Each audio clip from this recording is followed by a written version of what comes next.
मधुबन के बाबा,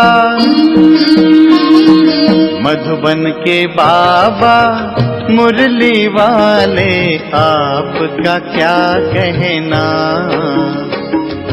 आपका क्या। ओम शांति। आज की मुरली है 1/10/2024। बाबा ने कहा, मीठे बच्चे, देही अभिमानी बनने की प्रैक्टिस करो।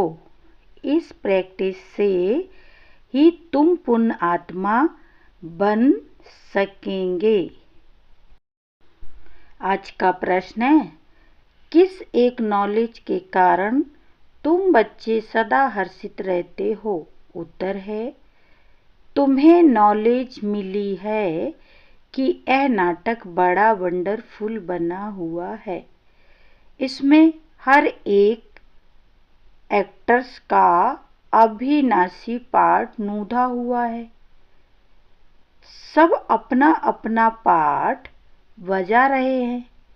इस कारण तुम सदा हर्षित रहते हो। दूसरा प्रश्न है, कौन सा एक हुनर बाप के पास ही है, दूसरों के पास नहीं? उत्तर है, देही अभिमानी बनाने का हुनर एक बाप के पास है, क्योंकि वह खुद सदा देही है, सुप्रीम है। यह हुनर किसी भी मनुष्य को आ नहीं सकता। मुरली का पहला मुख्य पॉइंट है, बाप ने बच्चों को समझाया है, पहले पहले यह प्रैक्टिस करो कि हम आत्मा हैं, ना कि शरीर। जब अपने को आत्मा समझोगे तब ही परमपिता को याद करोगे। अपने को आत्मा नहीं समझेंगे तो फिर जरूर लौकिक संबंधी धंधा यदि ही याद आता रहेगा। इसलिए पहले पहले तो यह प्रैक्टिस होनी चाहिए कि मैं आत्मा हूँ, तो फिर रूहानी बाप की याद ठहरेगी। बाप यह शिक्षा देते हैं कि अपने को देह नहीं समझो। यह ज्ञान बाप एक ही बार सारे कल्प में देते हैं, फिर 5000 वर्ष बाद यह समझानी मिलेगी। अपने को आत्मा समझोगे तो बाप भी याद आएगा। मुरली का दूसरा मुख्य पॉइंट है, पहले तो यह पक्का निश्चय करो कि हम आत्मा हैं। तुम्हारी आत्मा ही अभी तमो प्रधान बनी है, पहले सतो प्रधान थी। फिर दिन प्रतिदिन कला कम होती जाती हैं। मैं आत्मा हूँ, यह पक्का ना होने से ही तुम बाप को भूलते हो। पहले पहले मूल बात ही यह है, आत्मा अभिमानी बनने से बाप याद आएगा तो वर्षा भी याद आएगा।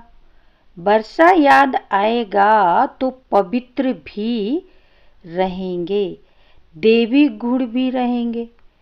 एम ऑब्जेक्ट तो सामने है ना, यह है गॉडली यूनिवर्सिटी। भगवान पढ़ाते हैं, देही अभिमानी भी वही बना सकते हैं, और कोई भी यह हुनर जानता ही नहीं, एक बाप ही सिखाते हैं। मुरली का तीसरा मुख्य पॉइंट है, गायन भी है परम पिता परमात्मा। कोई रथ लेते हैं, यह पूरा नहीं लिखते कि कौन सा रथ लेते हैं।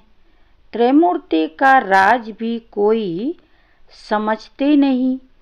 परम पिता अर्थात परमात्मा, वो जो है सो अपना परिचय तो देंगे ना, अहंकार की बात नहीं ना समझने के कारण कहते हैं इनमें अहंकार है। ये ब्रह्मा तो कहते नहीं कि मैं परमात्मा हूँ। ये तो समझ की बात है। ये तो बाप के महावाक्य हैं। सभी आत्माओं का बाप एक ही है। इनको दादा कहा जाता है। ये भाग्यशाली रथ है ना, नाम भी ब्रह्मा रखा है क्योंकि ब्राह्मण चाहिए ना। धारणा के लिए मुख्य सार है। पहली पॉइंट है अभी वानप्रस्था अवस्था है, इसलिए बुद्धि से सब कुछ संन्यास कर एक बाप की याद में रहना है। एकांत में बैठ अभ्यास करना है। हम आत्मा हैं, आत्मा हैं। दूसरी पॉइंट है सर्विस एवल फूल बनना है। दे अभिमान बस ऐसा कोई कर्म नहीं करना है जो डिसर्विस हो जाए। बहुतों के कल्याण के निमित्त बनना है। थोड़ा समय याद के लिए अवश्य निकालना है। आज का वरदान है परमात्मा ज्ञान की नवीनता पवित्रता को धारण करने वाले सर्व लगावों से मुक्त भव। डिटेल है इस परमात्मा ज्ञान की नवीनता ही पवित्रता है। फलक से कहते हो कि आग कपूस इकट्ठा रहते भी आग नहीं लग सकती। विश्व को आप सबकी यह चैलेंज है कि पवित्रता के बिना योगी व ज्ञानी तो आत्मा नहीं बन सकते। तो पवित्रता अर्थात संपूर्ण लगाव मुक्त, किसी भी व्यक्ति व साधनों से भी लगाव ना हो, ऐसे पवित्रता द्वारा ही प्रकृति को पावन बनाने की सेवा कर सकेंगे। आज का स्लोगन है पवित्रता आपके जीवन का मुख्य फाउंडेशन है। धरते पर ये धर्म ना छोड़िए। ओम शांति।